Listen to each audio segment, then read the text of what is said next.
Today we're joined by the Minister of Education, Minister Stephen Lecce. Thank you so much for joining us today and taking the time to answer some of our viewers' questions. Absolutely. Thanks for having me. Of course. Now, as of today, what is the current status and update on the school closures in the province? Absolutely. Our commitment is to ensure that families are safe and children are safe. It's why Ontario was one of the first jurisdictions in the industrialized world to close schools. We were decisive and we'll do whatever it takes to keep the kids safe and our families. And we will have a plan to ensure the learning continues. We scale it up. We make it as accessible to as many young people as possible so that they keep themselves busy learning curriculum over that period of time. Absolutely. Now, can you talk to us about the letter that you wrote directly to parents in Ontario?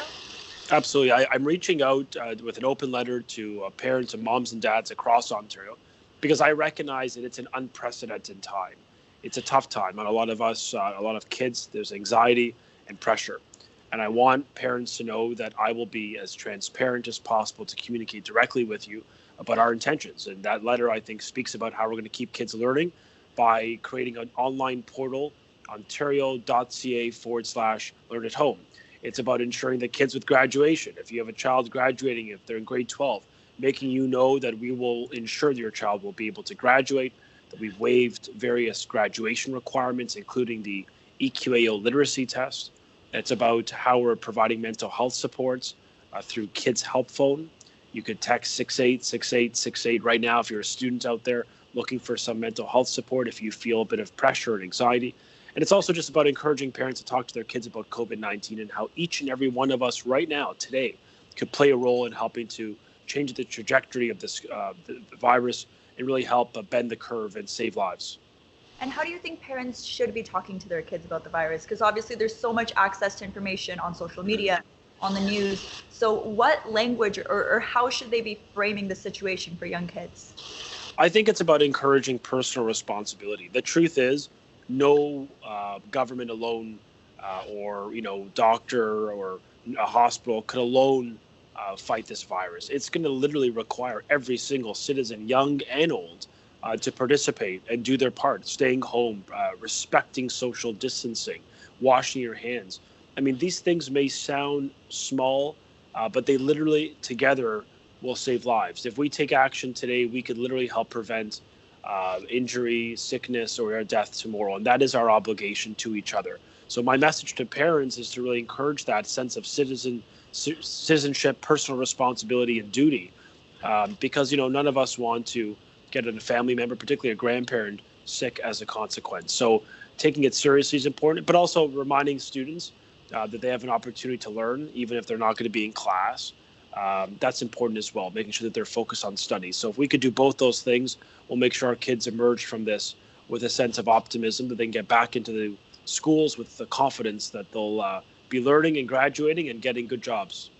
And there's been a lot of talk about school moving to some sort of online portal. What resources are there for the kids that maybe don't have access to computers or technology in their homes? For sure. So there are, most students will have access to some technology, but for those that don't, what we've done is we've ensured that TVO, which is on Channel 2, it's a free broadcast that the province owns, the Ministry of Education owns, and we're providing it in English for TVO and TFO in French. We're providing that service to every student because every student would have access to Channel 2. You don't need to have satellite or cable. And by doing so, we're making the entire day's program, reorienting it to make it all about kids learning. That's step one. Step two is making sure that boards of education get computers and technology to those kids that need it. And the third step we're looking at is printing out documents for those that don't have internet, for example, and getting them to kids' homes so that they're able to at least have the course material in front of them. We're looking at every option. We're open to every idea. The truth is we have to be innovative right now because it's an unprecedented time, and we have to be decisive and quick. And I think the government has done that to date, but I also appreciate that parents want the best for their kids. So we're going to continue to raise the bar and do our very best to keep your child learning in a safe environment. And now, speaking of safe environment, unfortunately, for a lot of kids, that safe space is going to school. It's spending time away from home and being with teachers and adults that care for them. What resources or what can the province of Ontario do now that that safe space has been pretty much taken away from them?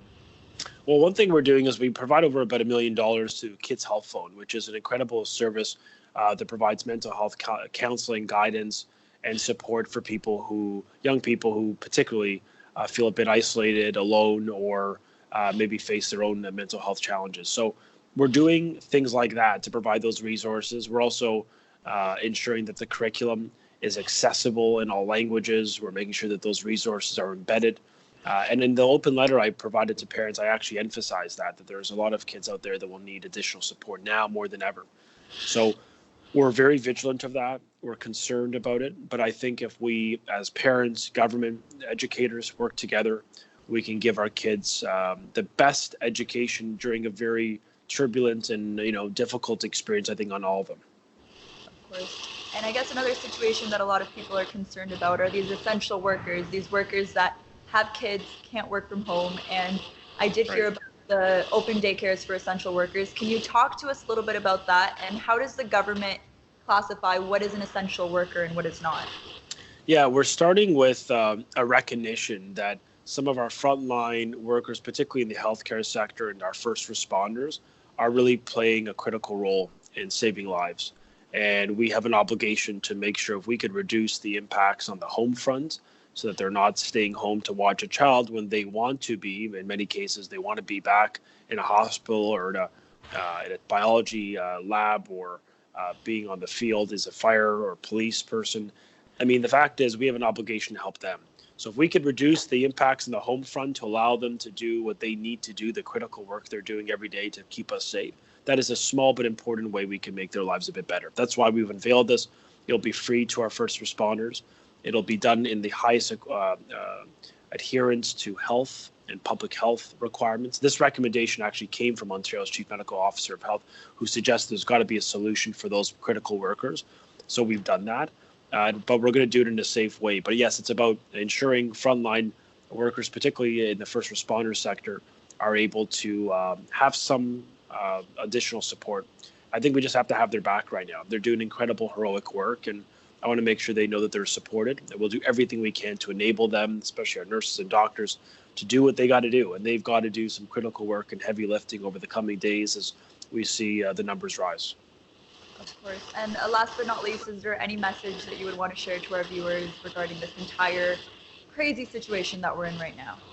Just two things. The first is do your part. I know citizens watching at home, they know that they can make a difference. We see what's happened in Italy, increasingly in Spain and other jurisdictions. And we have an obligation to ourselves, to the loved ones around us, and to our country to be role models to our kids. And so let's make sure that we take the advice seriously of the medical officers in Toronto and Ontario and Canada, right across the nation.